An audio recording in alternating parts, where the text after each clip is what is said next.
یو سړی هغه ښځه ډېره ظالمه او بد کرداره وه، نو هغه به یو زیارت لتله.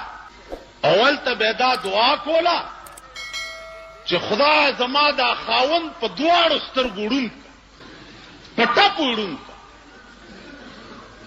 ولې چې زه څه کوم چې دی نه ویني؟ زیارت ته وی بابا زما دا میړه ړوند کړ. خاوند به ته تاسو کوله چې خزه ته چرته دی چې دغه زیارت لازمه او دعا کوم چې خدای زما میړه لا ډیر مال دولت ورکې او ډیر داسې کې او داسې کې. یو ورځ دا خاوند ورپسې پټ پټ تللی دی او د زیارت د پاسه چې کوم غلاف ورېدلی دی که نه، دی دغه غلاف لاندې هغه قبر سره ملاس دی چې دا ښځه ورغلې ده وی زیارته بابا. هغه ورته ځکه لاندې خاوند پروت و که نه، ویل نن خو دې اوازم راکو، ویل زما دا خاوند په ټپو ړوند کا په دواړو سترګو. ورته وی چې کور کې دې زیړه غوا شته؟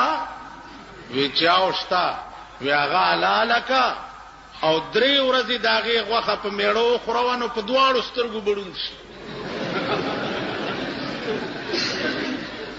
دا واپس کور ته راغلی ده چې څه ساعت پسې ورپسې خاوندم راغلی دی. ښځې څنګه چل دی؟ ویل سړیه دا چاړه واله دا غوا زره لاله کړه. ویل ولې؟ وی نن خو هغه زیارت را سره خبرې مو کړې. اوس ښځې ته دا څه پته ده چې زیارت سره هم دی پروت و؟ دا هغې ته څه پته ده؟ زما په خپل خیال چې د خندانه زیات دی خبرې ته سوچ وکړئ بیا به پې پوهېږئ نه. غوږ کې دی حلاله که غوا حلاله کړه.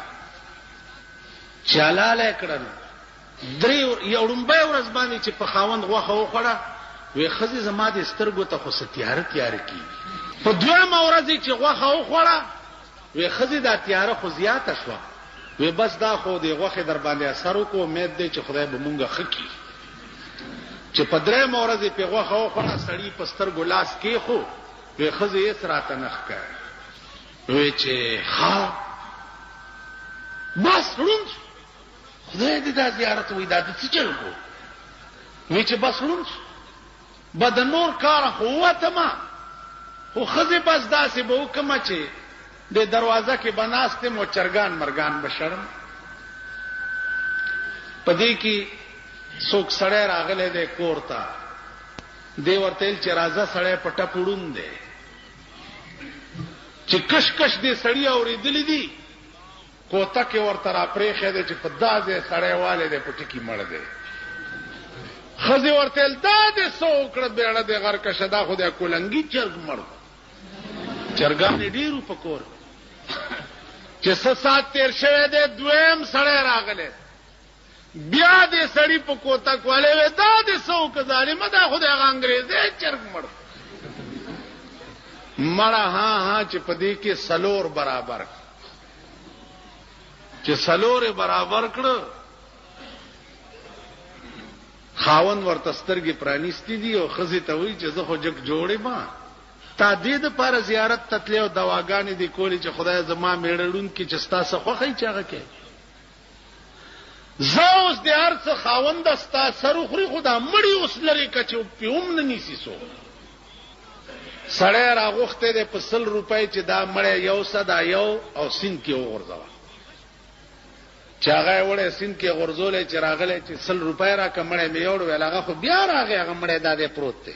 بلې ورته دروازې ته کړی و چې هغه یې اوچت کړی وړی دی چې بیا راغلی وی هغه خو بیا راغی ظالمه. بلې ور 4 واړی چې پې لېږلي دي، اخیری چې لېږلی دی وی هلکه چې دا ځل در نه را نه شي ګوره سمې غورځوه سیند ته. چې د سیند په غاړه دا مړی غورځولی دی چې ګوري یو سړی ناست دی د سیند په غاړه جامې وینځي. وایي ویل ته بیا لا راوتی جامې وینځې؟ هغه یې مړ کړی.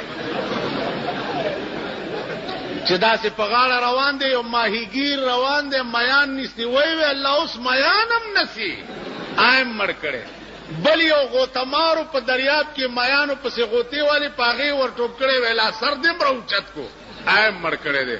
بیا راغی سړي ته وی چرور اوس مې سم صفایاو کا جامې وینځلې مړې را بغاړې تراوته بیا مې ور غرزولو مړ مې کو بیا مایګیر په شکل کې راوته بیا مې مړ کو بیا د غوتمار په شکل کې بیا سر نیغ نیغ کولو دی خوراتلو بیا مې مړ کړو سړی ولا 100 روپیا ورکړه کله مقل لري او سوچ لري نو دینه به انداز لګوي چې په مونږ هغه د خزي کار شوی دی او دا هغه سړی کار شوی دی خدای میړه می پټه پوډون کی او میړه سره ور سره فراډ کو او جوړ سترګې وړاندې کړې ار سېلی دی ول د سوینم نه تاسو باندې هغه چل یو سړیو په خربه سره چلولا پټولا نو ملغلره بیا مونته چې ملغلره بیا مونته نو ولکی وینځلا